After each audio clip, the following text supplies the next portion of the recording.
Ay po, ang topic po natin for today is redox half reaction po. Um, yung video number 4 po, pinag-usapan po natin dito na kung naaalala nyo sa video number 4, pinag-usapan natin yung electronegativity. Yung electronegativity po na nandito po sa ito, electronegativity, no? So kung sino po yung mas mataas ang electronegativity, sa kanya mo po mapupunta yung electron o kaya yung negative charge. So nakikita po nyo, ulitin ko po yung electronegativity ng sodium, no? Yung sodium po, yung sodium dito. Electronegativity ng sodium ay 0.93. Tapos yung chlorine is 3.16. So mas mataas po yung electronegativity ng chlorine, kaya sa chlorine po mapupunta yung negative charge kasi kinuha ng chlorine yung negative charge ng yung electron ng sodium, kaya kulang siya sa electron. So matitira po is positive charge, no, sa kanya. So may one additional proton siya sa loob na walang kapartner na electron, yung negative charge, kaya naging positive siya, no? So kinuha ng chlorine yung electron niya. So dito po sa redox reaction, gusto po natin ipakita sa redox half reaction, gusto po natin ipakita doon kung sino po yung makakakuha ng sino nagbibigay ng electron at sino po rin nagbibigay ng electron, no? Sino nagbibigay ng electron at saka sino din makakuha ng electron. So yung oxidation po, yun po yung magbibigay na mawawalaan ng electron, no? Siya yung mawawalaan ng electron. Pag sinabing oxidation, siya yung mawawalaan ng electron. Tapos yung reduction, siya yung makakuha ng electron. Kung sino yung mas mataas yung electronegativity niya, siya yung makakuha ng electron. Sa very simple reaction lang po, no? Sabihin natin yung gagawa tayo ng ilan example sa isang salt, no? Yung katulad ng pinag-usapan natin sa video number 4, yung pinag-usapan natin yung ionic bonds, no? So gagawa tayo ng sample doon. So unahin po natin tong very classic po to is NaCl, Na plus Cl, no? Gagawa po tayo, no? I-representa po natin siya na sa redox half reaction po, no? So topic po is redox half reaction, no?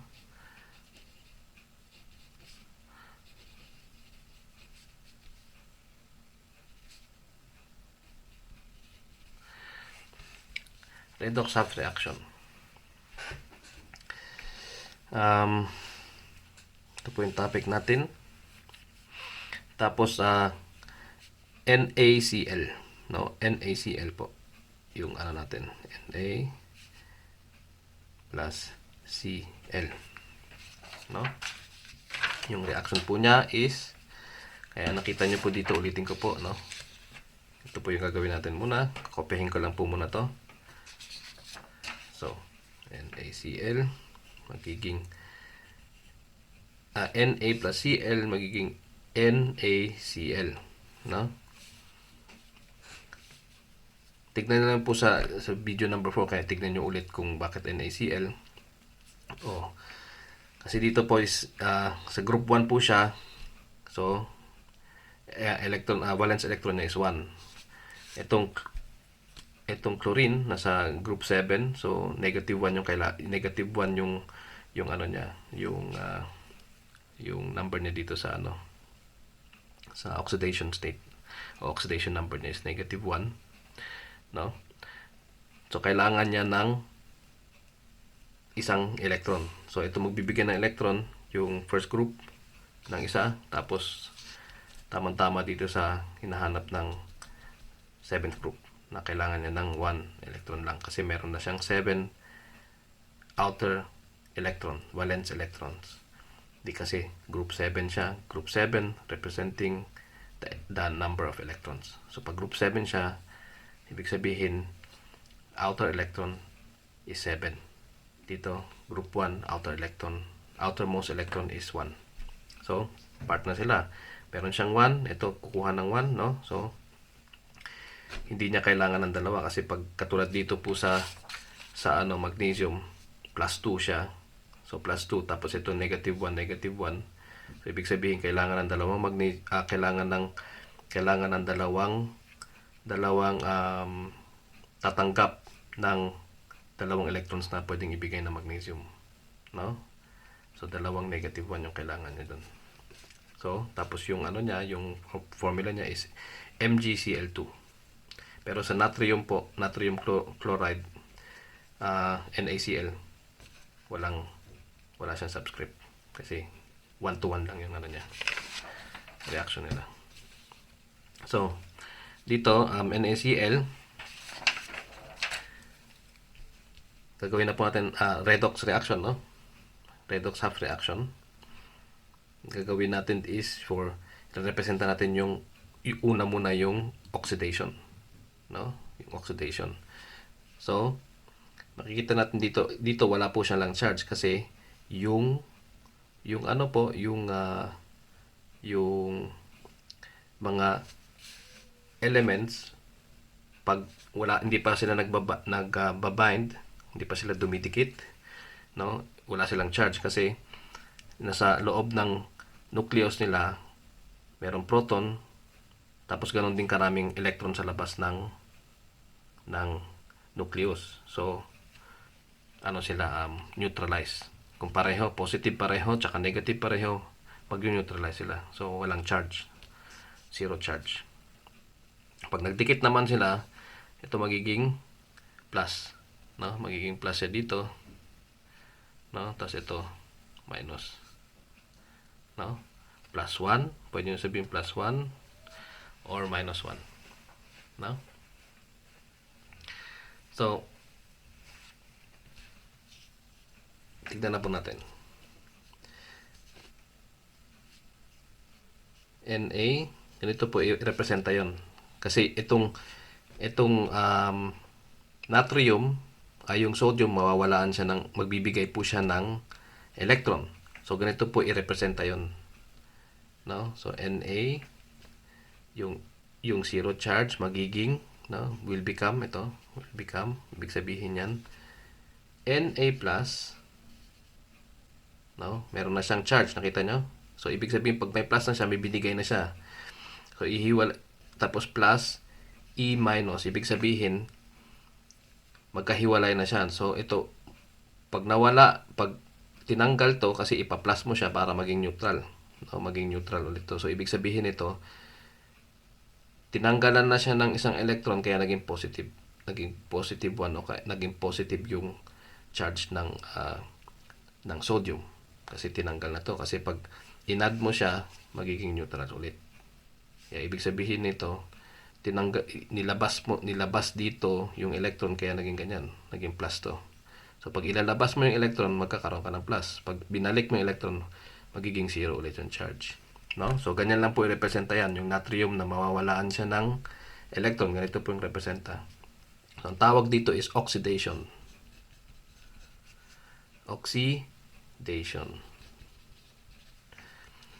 Tapos meron naman pong paano po natin i-representa dito sa itong chlorine. Yung chlorine, presenta po natin na makakatanggap siya. So i-continue. So yung Na magbibigay ng isang electron. Tapos dito, yung pangalawa, yung Cl, yung chlorine ay tatanggap ng isang electron at magiging itong sign nito, magiging Cl minus. So sa kanya na mapupunta yon kasi may additional na siyang electron. No, so ganito po 'yon. Ganito isusulat 'yan. Ganito nyo po irerepresenta na yung chlorine ay makakuha ng isang electron at magiging Cl minus kasi lahat po ng element 0 yung charge. Ngayon may additional siyang electron galing sa natrium. So continue lang po 'yan, si itong Na ay magbibigay Na, no? Ay rating magbigay ng isang electron. No? Tapos continue yan dito. Ngayon yung Cl ay tatanggap ng isang electron at magiging Cl minus. Kasi ito, may additional na siya sa itong elemento ay may additional na isang electron. Kaya yun. Tapos pagsusulatin natin ulit, no? So cancel out natin itong mga electron dito, no? Para lang to i-rewrite lang natin niya, i-rewrite. Pero ganito po yan isusulat. Ganito lang po yung isusulat. No? Tapos parang i-add na lang natin to. Kung anong umpisa dito, yun yung una. No? Tapos Cl, no? So itong side nito tsaka itong side nito. Tapos itong arrow, no? Tapos cancel out na yan, may Na+, no? Na+. So puro na po dito ions, no? Ions yung mga charged elements. So nakita niyo po to, no? Charge elements o charge molecule, no? Basta may charge na siya, charge na sila, meron na silang positive at negative charge, no? So nakita niyo na dito. So ang gagawin lang is may magkapareho siya dito yung electron sa taas, cancel out niyo na yan. Tapos isama niyo to, ibaba niyo dito kasi ito dito, no? Tapos yung plus nakalimutan pa palang isama. Teka lang. Yung plus ay nakalimutan.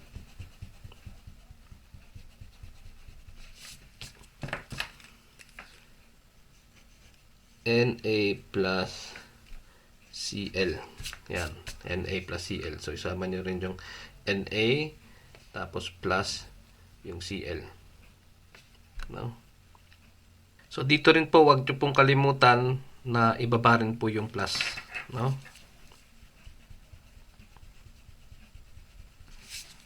Ibaba po natin palagi yung plus. Huwag nyo kalimutan yan. So, Cl minus. Ang ano lang po dito is para makita lang po dito yung sa redox half reaction kung sino po yung magigain ng electrons tsaka sino yung mawawalaan. So, dito po, ang ibig po sabihin nito is dito pareho silang wala silang charge. Tapos, ang nangyari sa huli, no? Yung isa nagkaroon ng plus, positive. Tapos yung isa nagkaroon ng minus. Paano nangyari yun? So, ibig sabihin po, nagbigay po siya ng isang electron. Dito po galing sa taas yun, no? Nagbigay siya ng electron, nag-gain nito ng electron. So, yung nag-gain ng electron dito is yung chlorine, no? Siya yung nag-gain, siya yung nakatanggap ng electron. Ito yung nawalaan, no? Ito yung nag-oxidate. Ito yung nagkaroon ng reduction, no? Dito nagkaroon ng oxidation. Dito nagkaroon ng oxidation. Ito yung reduction, no? Reduction. Siya po yung nagkaroon ng electron. So, oxidation, siya po yung mawawalaan ng electrons. Yung reduction po, yan po yung makakatanggap. So, dito is oxidation, no? Oxidation yung nangyari. Dito nagkaroon ng reduction. So, pangalawang example. Kuha po tayo ng isa pa. Is itong K, no? K. Yung potassium. Potassium. Tapos kuha tayo ng isa sa halogen, no? Chlorine, no? So, potassium. Ito yung number 1. Ito yung number 2. Potassium plus Cl, no, equals at magiging potassium chloride, no? Potassium chloride po is a salt, no? Isang metal bonding with a non-metal, nangyari po is salt. Is ionic bond. So dito ulit magkakaroon ulit dito kasi ito yung nandito po tayo sa 1. So siya po yung magbibigay kasi meron siyang 1 outer electron. Tapos titignan po natin dito ulit yung electronegativity niya, mababa po. Tapos dito sa chlorine mas mataas po yung electronegativity. So makakatanggap po ng negative charge yung chlorine. So lagyan po natin dito ng negative. Tapos ito yung positive. Gagawa na ulit tayo ng half reaction. Papakita po natin kung paano na magbibigay yung potassium ngayon ng isang electron. No? So, step 1. Ito po yung step 1. Step 2. So, step 1.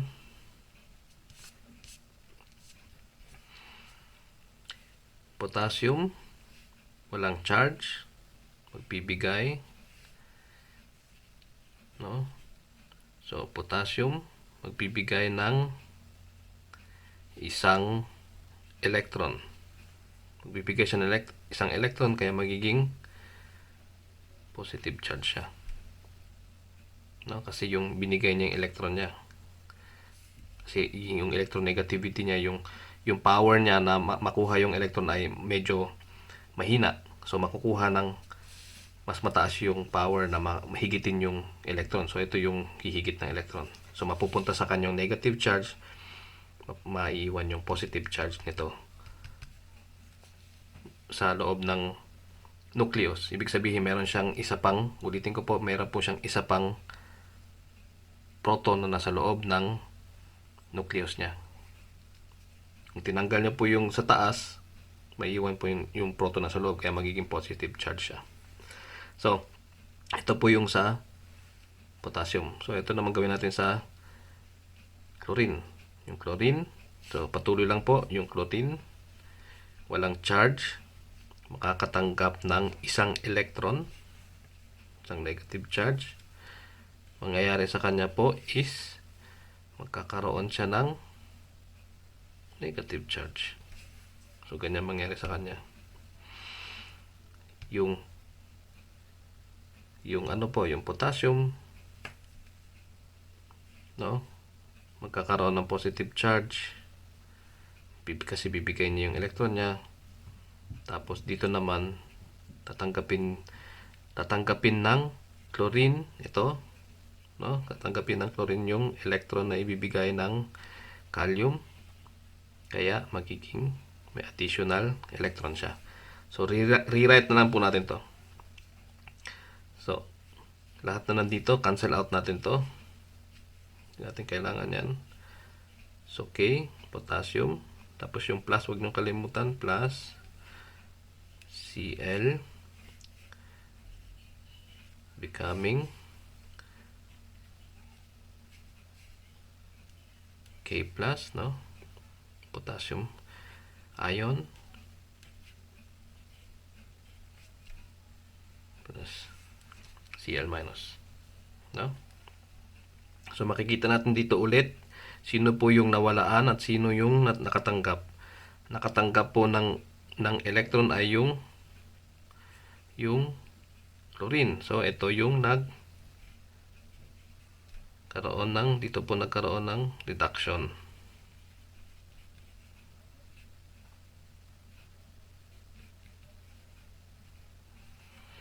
Tapos dito nagkaroon ng oxidation. Kasi siya yung nawalaan ng electron, no? So napunta dito yung electron niya. Kung sa bagay yung electron nito napunta rito, no? So napunta po doon, no? So ito yung electron niya, binigay niya diyan. Ito galing po doon. Galing po sa potassium yan, yung electron. So sa magnesium naman po, subukan natin isang magnesium, last na sample.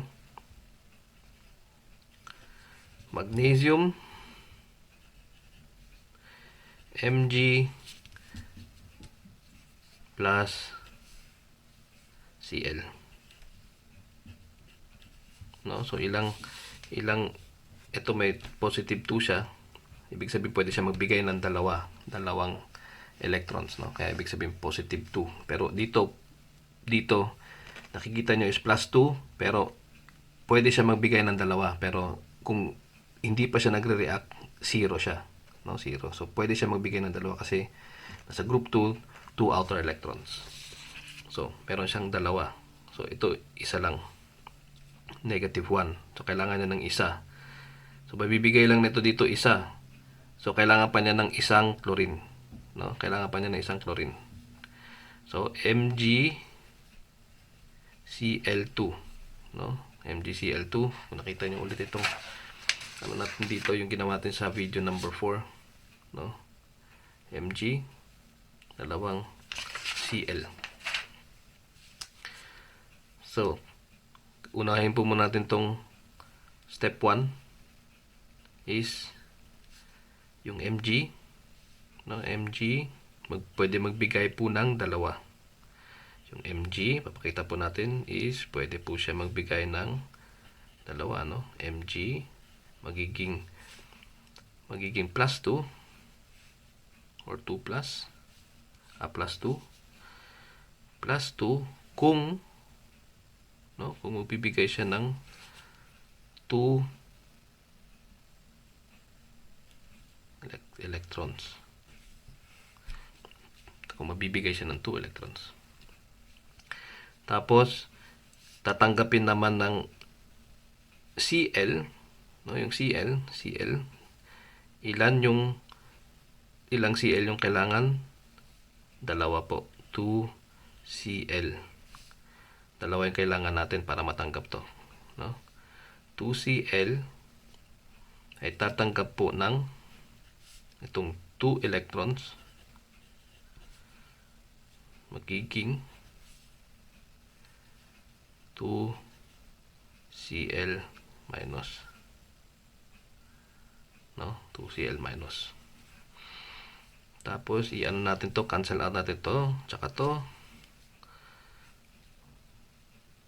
Baba natin yung Mg, yung magnesium, yung plus 2 Cl, tapos yung arrow ulit, no?